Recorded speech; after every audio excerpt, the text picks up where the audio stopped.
elimination rounds. Looks like Jones will be on the play.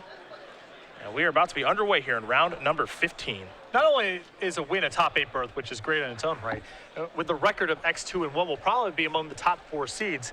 That's a good recipe to make a run in the top 8. Sandsep Citadel for Dylan. Opulent Palace here for Chris. Here's a Thoughtseize. See exactly what Andersen is up to. And we do see his hand. A couple of lands, a Murderous Cut, a Caryatid, and a Courser. Just looks like a normal kind of Sidisi deck at this point. But it is anything but that.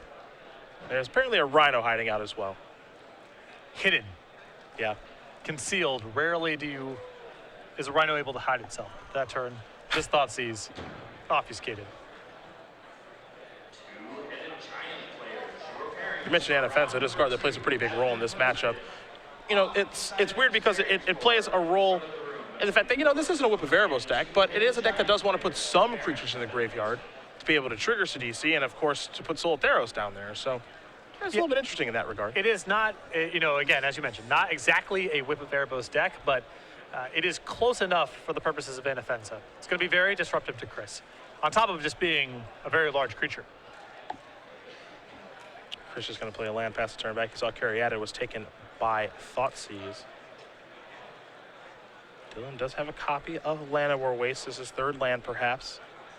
Temple of Silence an option 2. He will play the Temple. Take a look at the top card. It will become the bottom card. Here is a Fleecemane Lion and a passing of the turn. We're going to go back Andersen's way. Sylvan Caryatid the draw. Llanowar Waste. Chris will take 1. There's a Courser. Top card, Sandsep Citadel. We're going to go back to Dylan now. But Dylan's still got to be pretty stoked with the opening thus far. I mean, the comes into play tap lands have been a little awkward on this draw.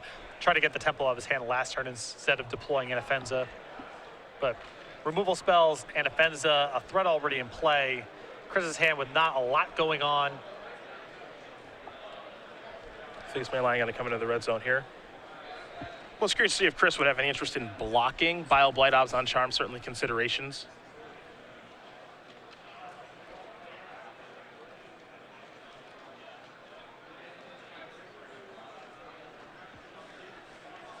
There's a block.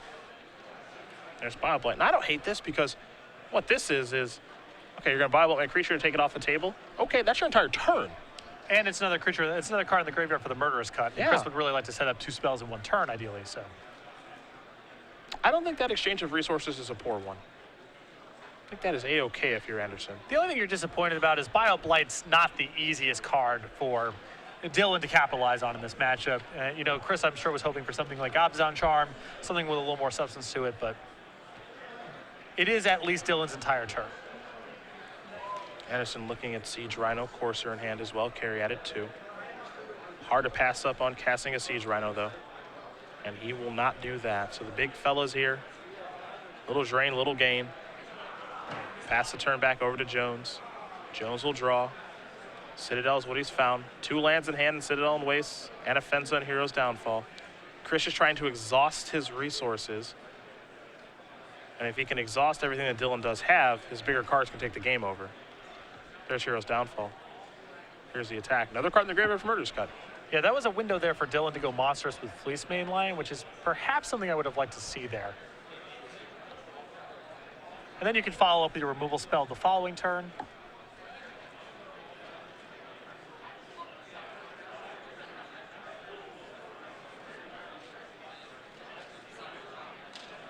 Perhaps time for a Caryatid.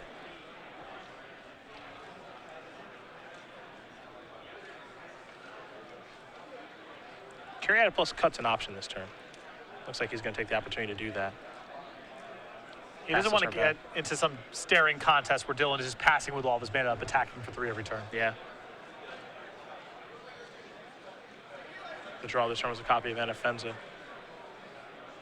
There is the 4/4 legendary creature. So that'll shut off the graveyard nonsense. Andersen will draw a card. Here's a Courser. Now that can work on generating small advantages. And also, top card's a Forest. Don't get too hung up. We talked a lot about Chris having all this graveyard stuff going on, and Anafenza is disruptive to that. Keep in mind, You know, Chris is at a spot where he can just start casting cards like Soul of Theros if he happens to draw them. Yes.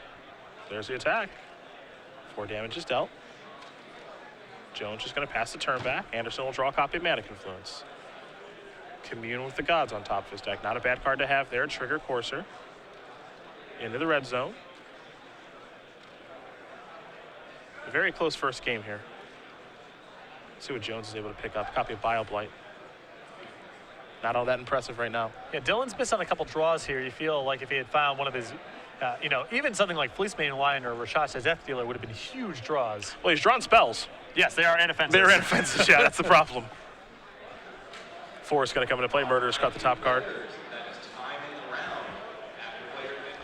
There's the attack. And see, we have the ability to see that, okay, Dylan is drawing inoffensives.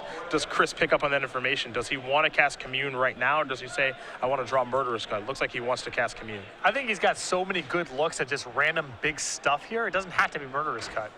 You can find a Siege Rhino or a Soul of Theros, and that's even better than killing the inoffensive, most likely. None of that stuff all that impressive, so he's just going to take a Courser with him. The rest of those cards are going to go away. And now there's the big fellow on top of the deck. There's Soul of Theros, 1 of 4. There's Courser. And now what that does is that immediately puts Dylan to the test of, you better have a removal spell. Picked up a copy of Thoughtseize for the turn. That one's not all that impressive. You can see Jones' hand. It is not coming together very well here in the mid-game. Thoughtseize, 2 inoffensives, and a Bioblight. So all he can do is keep attacking. So Chris will take 4 more, it looks like. There's Thoughtseize. Take a look at the hand. My cards stink. They're just lands. Yep, you know, at this point, that's the most likely scenario, as Chris's deck is mostly working on the main phase, but you might as well make sure. Yavimaya Coast comes into play. Trigger the Coursers, gain 2 life. Take a look at the top card. Copy of Sidisi Brood Tyrant.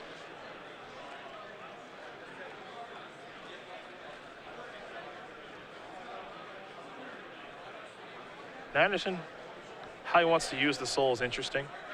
I imagine, you know, he just wants to cast it. He has the ability to maybe try to save up so he can play it and activate it in 1 turn. Not sure if that's worth it or not, though. Well, he's 2 turns away from that. That's a really long time. Coursers are going to come into the red zone. 4 damage will come across. He's ahead. I think this is a situation. It's interesting, right? Because your opponent has so many cards in hand, so it's like, okay, what is he sitting on? Am I supposed to cast Soul of Theros right now?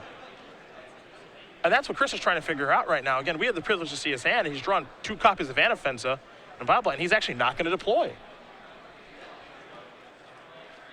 That's a lot of discipline. Yeah. I mean, the risk here is he might have to chump block with that Caryatid before he has an opportunity to get to 12 mana, but the Sidisi that he's drawing this turn may allow him to chump block with Sidisi, or these Coursers will gain enough life to bridge the gap. Another copy of Sidisi. There's the attack. Could be double Bioblight time. It looks like that's what it might be.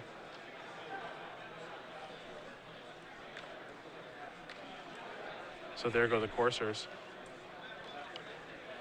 And now Andersen has to make the decision of, okay, what am I going to cast? And he says, I'm going to cast both of my cards now. He'll have to take 1. So he's going to go down to 7. Sidisi's going to turn over a couple of cards, of course, Siege Rhino among them. But those creatures, they get exiled. So nothing sweet happens there.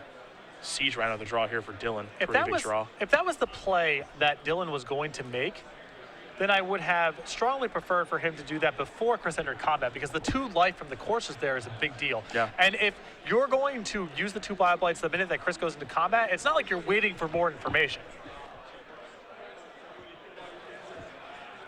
Andersen will play a land. Now you do see the soul does have vigilance, has a lot of text too. Now take a look at Andersen's land. He does have 12 lands in play. It's a big attack. Sidisi, of course, is going to trigger.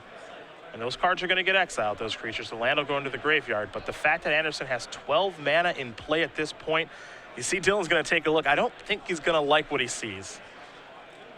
It's bad news. And Chris's hand is forced right now. He has really no option about, look, I'm going to be attacking and pumping. And if you can beat that, that's cool, but that's what I'm doing. And it's going to be really hard to beat here. I mean, you know, Chris has to be really worried about something like Murderous Cut, but you just have to feel like if Dylan had something like that, you would have seen it at the end of your turn last turn or on his own turn last turn. No. That's the thought process, right? You would have cast it. Yeah. Whatever removal spell you have to take care of me, you would have cast it. And Chris says, I'm going to double pump. I'll take a damage to do it or whatever, and that's fine because there's a Manic Influence in play, but my creatures have +4/+4, first strike, and lifelink. Can you beat it? And I don't think the answer is yes.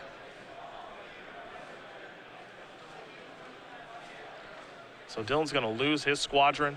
Chris is going to go up to 19. He gets to draw a card. It's a Death Dealer to go along with the 2 Anafenses in hand. It's a little late to the party. Yeah.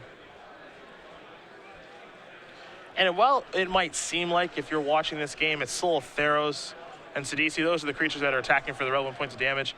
This game was won by Corsair Crewfix. Absolutely. I mean, it gave Chris a lot of looks burning through the lands he would have drawn otherwise, and it gave him just enough life to keep himself out of lethal. 3 cards going to get turned over. Time to block again. Time to pump at least once. Pump twice. Same thing.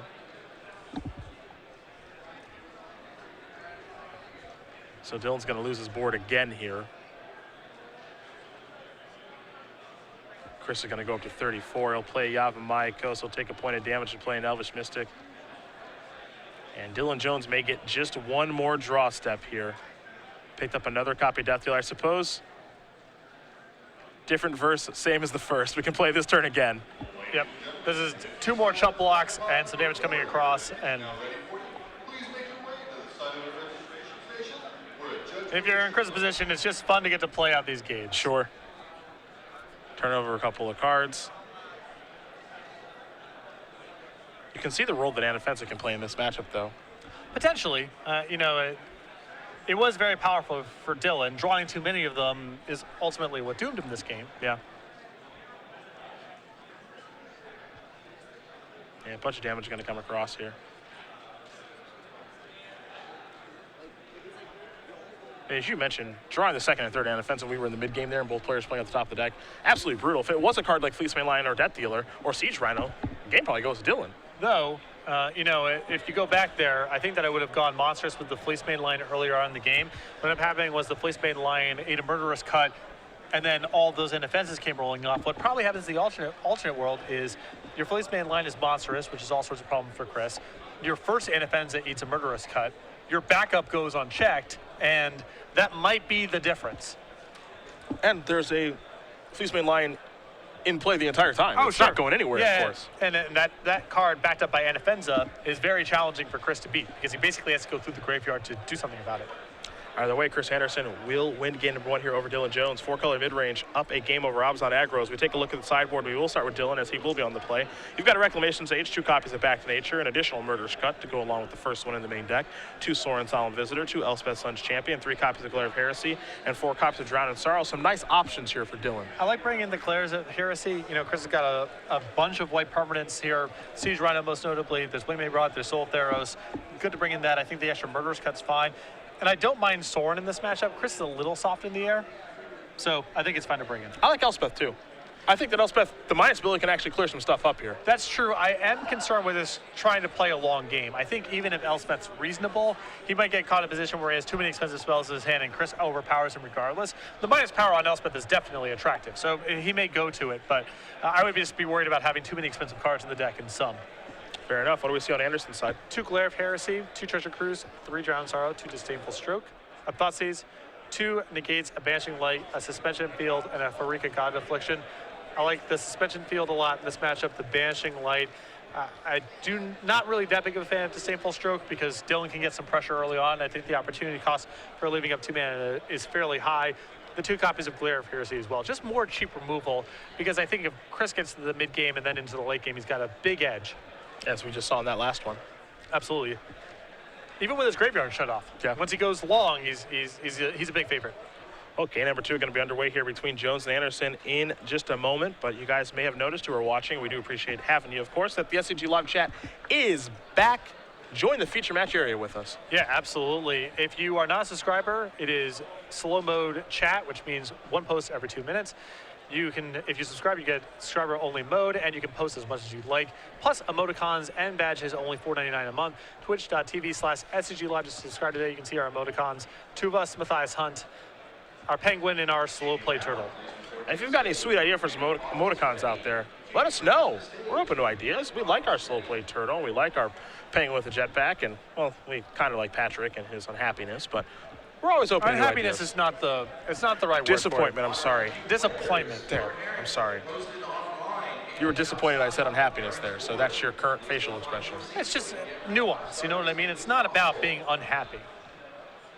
What is disappointment? Isn't like Chris Andersen's game 2 yesterday? I wasn't unhappy. I was disappointed. Okay. When you put it like that, there is a difference. Yeah, there is a difference. Yes, there is a difference. I like Chris. If he wins, that's cool. If he loses, I'm not going to shed any tears over it. So it's not a happiness versus unhappiness thing.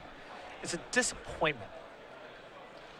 Well, he has bounced back quite well. 5-0 today. Oh, absolutely. One game away from the top 8. Sansep Citadel from Dylan Jones, passing of the turn. Andersen with an opulent palace, much like what we saw them do in game number 1. Fleece main line the draw here for Jones. He will play a Windswept Teeth. That's a Rakshasa Death Dealer, which means he'll be searching up a forest, and we will go Andersen's way. And the 2 drops in this deck are just so good against Caryatid and Courser. I think it would be hard to rationalize playing this deck otherwise. Yeah, that's why the deck was built the way it was by Sigrist and the guys on Team Face-to-Face games for the Pro Tour. They wanted a deck that you could plow through Courser, you could plow through Caryatid, and they were playing Herald's Torment to be able to bestow, or just hardcast, honestly. Fly over or give something some lift and fly over. That was their big plan. Yeah, you see Heir of the Wilds index for much the same reason. It's good at attacking through those 2 blockers. That's the complete idea behind the deck. But the other nice thing about those creatures in this deck, be it Death Dealer or Fleece Main Line, is they're good early and they're good late. Absolutely. Fleece Main Line especially, because the control decks are no longer able to just easily overpower you once you get beyond a certain point. So Fleece Main Line going monstrous matters a lot more than it used to. That's one of my favorite parts about Death Dealer, about Fleece Main Line, and why Figure Destiny is one of my favorite creatures of all time, is good early, good middle, good late. Oh, even for the very aggressive decks that I play, things like Fire Drink Crusader, Curse Scroll, Rashad and Port, things that do with your mana after you're done casting, things that are really valuable. You saw Dylan miss his 3rd land drop, played a Fleece Main Line, but the roadblock is here in Siege Rhino. There's a Glare Heresy to clear it out of the way, however. Sansep Citadel is timely, as this is attack for 5. Things were looking a little scary there for Dylan, but that's a great turn. Land number 3, all of his mana fixed, and the Siege Rhino off the table. We'll go back Andersen's way. Andersen will draw a card. It's a copy of Courser. Might start with Mana Confluence. It looks like he may pay 1 to play the Courser. We'll see how he wants to navigate this turn. Yeah, the question is are there any circumstances under which he's blocking with the Caryatid? If the answer is no, you might as well tap it. Sure. Save yourself the point of damage. If you think it's possible, then you leave it up. But it seems like the Caryatid is not going to be blocking in this spot. I think he may have just drawn the same conclusion that you have. So here is the Courser. Take a look at the top card. Yavimaya Coast will come into play, trigger up to 16. We'll see the top card here in just a moment, and that is a copy of Elvish Mystic. And Andersen will pass the turn back over to Jones. Jones will untap those 5 permanents, 3 land, 2 creatures, take a draw. Caves of Koilos is what he's found, so land does not look to be an issue anymore. Yeah, he's really humming along now. You see his hand, Murderous Cut, Abzan Charm, Wingmate Rock, and another copy of Rakshasa Death Dealer. So plenty of options available. Abzan Charm may be the best of the bunch. 2 cards in the graveyard as far as Delve is concerned for Murderous Cut.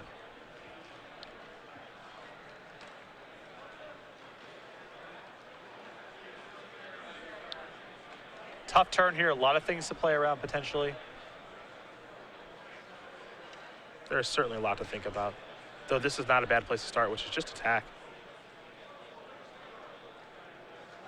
Chris thinking about blocking Fleece Main Lion with his Courser, and he will. Will this force Dylan's hand on an Abzan Charm is the question. He is certainly thinking about it. It looks like he's going to pull the trigger. He's going to diversify the counters. One thing that a lot of people forget you can do with that card. That's a really important split right there. Because there's a good chance that this Fleece Main Line does not make it to the next turn. And so you want to have the consolation prize, at least if your Death Dealer being a little bit larger. You also deal 1 point of damage this turn. And one thing about odds on turn, distribute 2+1/+1 counters among 1 or 2 target creatures. Now, that means it can be creatures you control, it can be creatures you don't control, but you get to divvy them up. A lot of the time we see 2 counters go on 1 creature, but the distribute there, really, really nice. An Outlast enabler. Yes. There's an Elvish Mystic. Andersen with Murderous Cut in his hand. Also has a copy of Wingmate Rock. I'm sure he'd love to get there if he could. Yeah, that's the risk of getting the Courser involved with combat last turn, is the Wingmate Rock is rotting a little bit right now, and it may be challenging next turn for him to even attack with the Elvish Mystic, or it might involve at least running the Mystic straight into something. Tough situation there for Andersen, too, because what do you suppose the Murderous Cut in that situation? Death Dealer when the Regeneration Shield is down, or Fleecemane Lion when he's 1 land away? I like taking care of the Fleecemane Lion there, because even if you go with Wingmate Rock rated next turn, it's possible that the Death Dealer is still too big of a long-term issue. Siege Rhino has joined the party. Andersen's down to 7.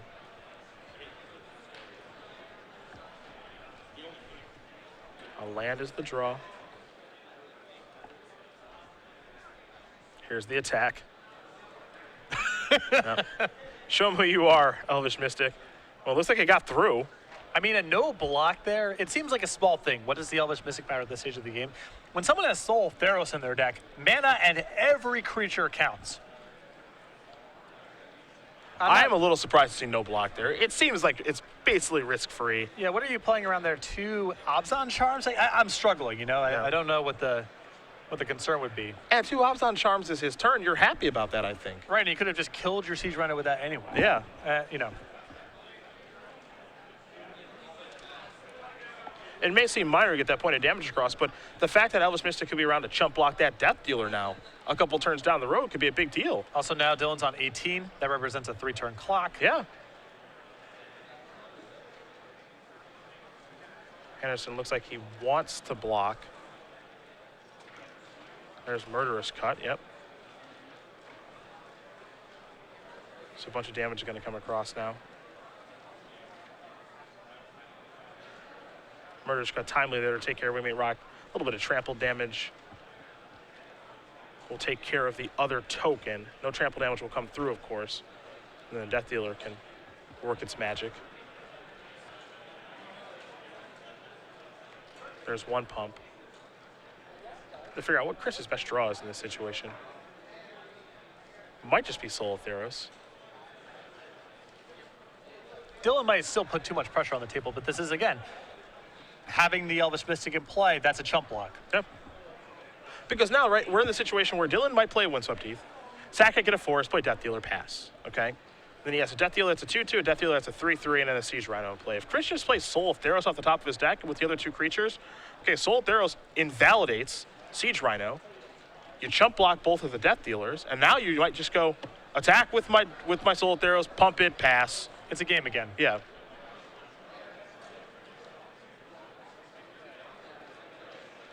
There's a Courser. Take a look at the top card, Glare of Heresy, a little late to the party. Land going to come into play. But again, because that Elvish Mystic is there, that gives Chris the opportunity to do some chump blocking. Dylan going to sacrifice his Windswept Heath. I think he's still going to be hard-pressed to beat the Wingmate Rock that's in Dylan's hand, but this could have gotten really bad. And, you know, this is also part of the appeal of playing a deck like Andersen's playing is, yes, it's very powerful, but also your opponent doesn't know what you could have in it. So what's happening here is Dylan might be playing around a card like End Hostilities or something else, where last turn it was very easy for us to say, yeah, just play your Death Dealer, pass the turn back. There's nothing bad that can really happen. But if he leaves the mana available to regenerate, he's playing around End Hostilities in some regard. So there is some ups and downs to playing against a deck that you don't actually know what the contents are. He doesn't know the exact 75. There could be Bioblight for all he knows. And if he taps out for the second Death Dealer, then a Bioblight kills both of them. Yep. You know, it's tough to play around everything. Wingmate Rock going to come down, and Chris says, I have seen enough. There are no more outs here for me as I'm going to draw Glare of Heresy. So Dylan Jones is going to win game number 2 here against Chris Andersen. Abzan aggro ties it up against 4-color mid-range. This means we have a 3rd and final game here. But for Andersen, if you're rooting for him and his deck, he's on the play, which is a big deal. Yeah, especially since his deck can stumble out of the gates. So giving yourself a little bit of extra cushion in case you fall behind on the tempo is very nice. Interesting little deck we have here. I do wonder if it gets any inclusions, excuse me, from Fate Reforged. I have to imagine it does because it can just play with everything. Yeah, it can just play anything it wants to. So a lot of options available to it. It's a deck that, we had him in the sideboard. Andrew Shrout sat down with Andersen to talk with him about the deck a little bit and how he came to the exact build that he has and what are the strengths and the weaknesses of the deck. So if you guys haven't seen that, definitely head over to our coverage page. You can find out more about it after the match is over. But I'm a big fan of this deck. I was as soon as I saw Ketter play it, especially because his first game in round number 2 was dominant. And I've been a fan of when we've had Andersen in the feature match area as well. The power level of the deck is undeniable. You make the mana work, and you work on the sideboard a little bit, and you probably got a pretty good deck here. I'm just not a big Whip of Erebos fan. I understand it's super good. It can be a dominant feature in some matchups, but if people are gunning for it, having your whole game plan be try to do awesome things with my graveyard and having that get detonated because your Whip got blown up is not how I want to play in a tournament. But being able to just do awesome things with DC and Siege Rhino and ramp to Soul of Theros and incidentally get to flip over Soul of Theros, that's really attractive to me. That's a structure I can get behind. Yeah, I like that as well. Well, game number 3. Jones and Andersen. Andersen will be on the play. See who can get the job done here. Which one of these two players will be playing in our elimination rounds later this evening. Andersen will keep his opening hand. We'll see if Jones is happy with his 7.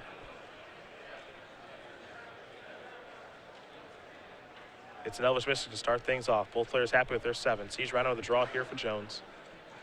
Looks like he may be starting off with the Temple of Malady, and he will, so a little scry action. Top card is going to stay on top. We're going to head back Andersen's way. Dylan, seems like you have a pretty land-heavy hand here. Yeah. There's a Caves. This is a Courser. Take a look at the top card here. Elvish Mystic. Pass the turn back. And Offense of the draw. That's a big one in this matchup. Really nice curve here for Dylan now. I think the initial handicap might have been a little sketchy, but now he has Death Dealer into an Offensa into Siege Rhino. Really good start. Andersen will draw. Top card, Commune. Of course, he picked up an Elvish Mystic for his draw step. There's a Plains, trigger the Courser. There's the attack, a safe one, of course. The follow-up. Oh, it's a doozy. There's Siege Rhino. Who's the beatdown now? And, you look at Chris's hand here with another Elvish Mystic and a Soul of Theros. Double white mana. No graveyard shenanigans required. You may just accelerate into Soul of Theros and beat Dylan that way. Dylan going to take 1. And Offensa. We'll go back Andersen's way. Commune's the draw. Take a look at the top card. Oof, another Rhino.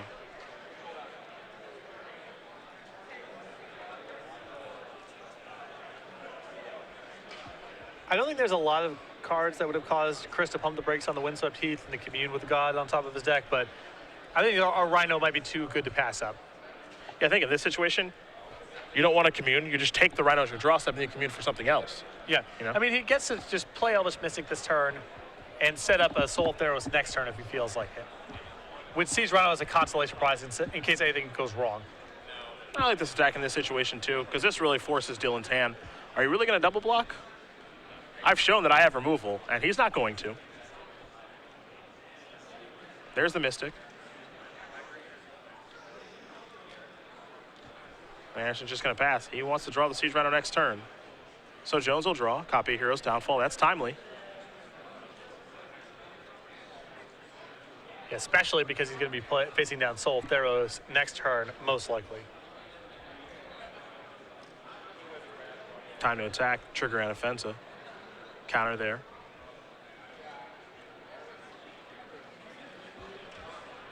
I do wonder if Andersen would block here with Courser. There's some charm to it, but a lot can go wrong. Yeah? A lot can go wrong is kind of strong, right? Because in this situation, you block, Courser blocks Death Dealer, and it's like, if you pump, okay, that's your turn, most likely. Well, the worst case scenario for Chris in this spot anyway is Bioblight. Okay. And a block there makes Bioblight just a complete disaster. Because Dylan had nothing to do with his mana anyway. Sure. I guess Bioblade taking care of the Elvish Mystics. Yeah, and then you have nothing in play, a Siege Rhino and 3 lands. Sure. You know. I agree with you. There's a percentage of the time that Dylan will not pump and things will be okay. But if the primary concern is Bioblight, then I think that tips the scales to just don't. Well, I think Bioblight's kind of bad news anyway, right? I'm not sure how much Bioblight actually affects that turn. Like, Bioblight's going to be good against the Mystics no matter what you do. Yeah, but then you're down your Courser for a real nebulous game. Sure. Because you need more mana to get to your Soul Theros down the line anyway. Like, you may not even be able to cast the Siege Rhino on top of your deck next turn. In fact, that could be an issue. You definitely can. Yeah. Because you're down the Courser.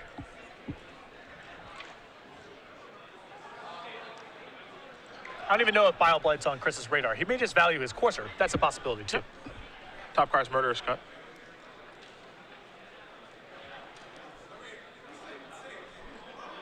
Chris deciding if he wants to play Soul Theros or if he wants to play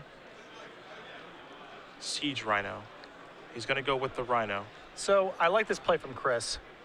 Most likely, if Dylan has a Murderous Cut, a Hero's Downfall, this Siege Rhino is sufficient to get it out of the hand. If you play Soul Theros, it's your whole turn, and if Dylan has a removal spell for it, you might be out of the game. Not even the Siege Rhino next turn catches you up. And it's gone for good.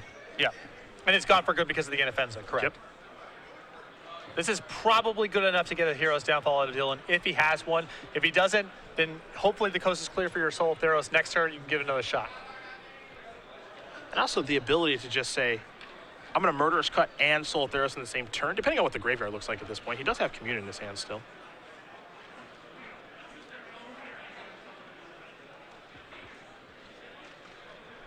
There's a land. It may seem like Andersen's really far ahead in this game, but given the size of Dylan's creatures, and defense is a 4/4, Depth Dealer can become a lot more than a 3/3, and Siege Rhino being a 4/5. It's not that clear. Here comes the Rhino.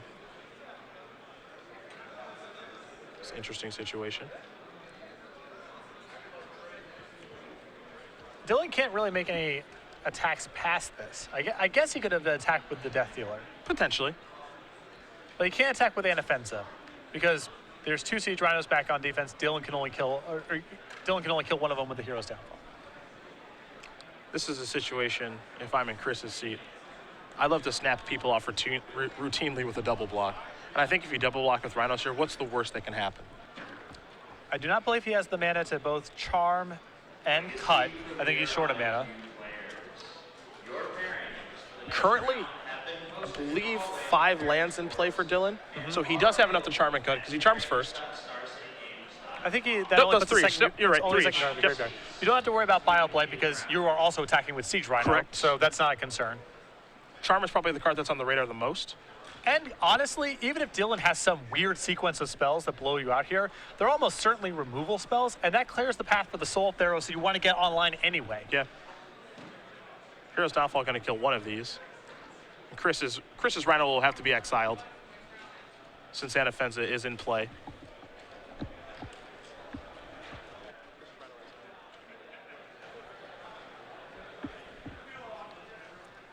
For the reasons that you mentioned, I really, really liked that double block from Chris. There's just not a lot that can go wrong. Single blocking there is bad because a removal spell kills the creature and then the trample damage happens. Exactly. And I think the tiebreaker for me is the point that I made. Even if you can't figure out exactly what could go wrong, maybe there's some weird combination of cards you're not thinking of, it is at least clearing the path for Soul Theros. And that's the big prize right now. Yeah, that's all Chris is playing to this game anyway. Chris considering communing here, also considering attacking. He just wants to set everything up for the Soul, but he also has a Murderous Cut in his hand.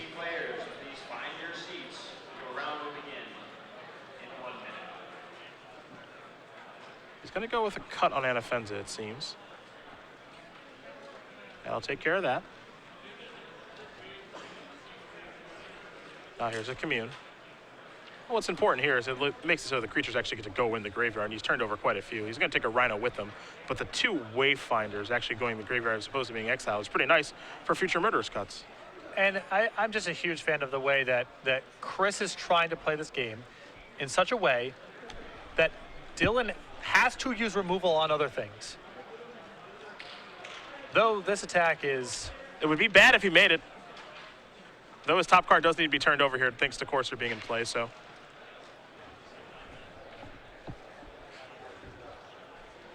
But you can see Chris is making every effort to play the game in such a fashion where if Dylan has removal in his hand, he has to cast on other stuff. Wingmate Rock the draw. Take a look at the mana, though. Yep. Legacy Premier IQ players. Welcome to the next round of Swiss. Damage is going to come through. Minutes, you may begin. No good blocks here in this situation.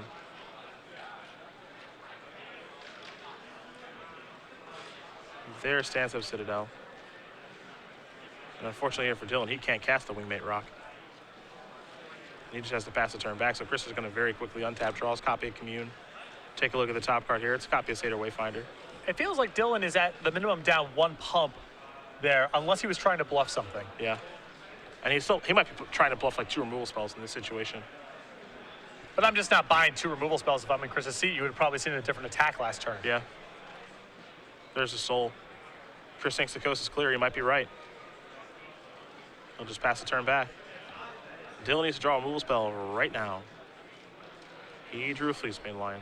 And even if he did draw one, there's no Anafenza in play anymore. So Soul of Theros in the graveyard is problematic on this board, even if it's in the graveyard.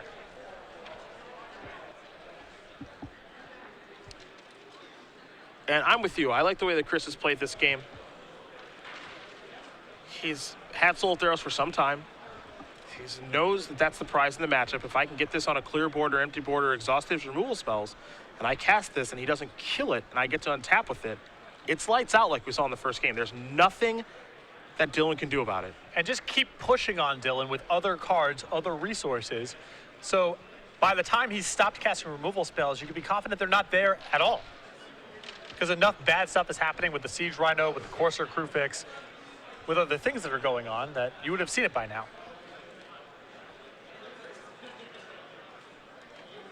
There's Fleecebane Line.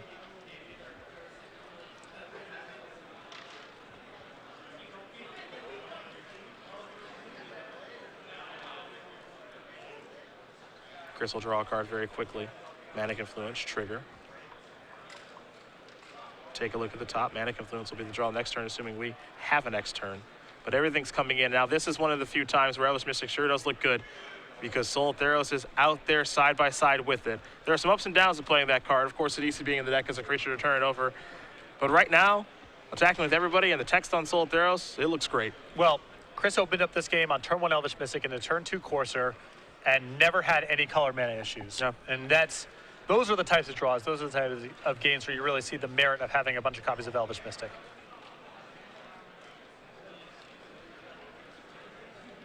Dylan going to make some blocks here to try to stay alive in this situation.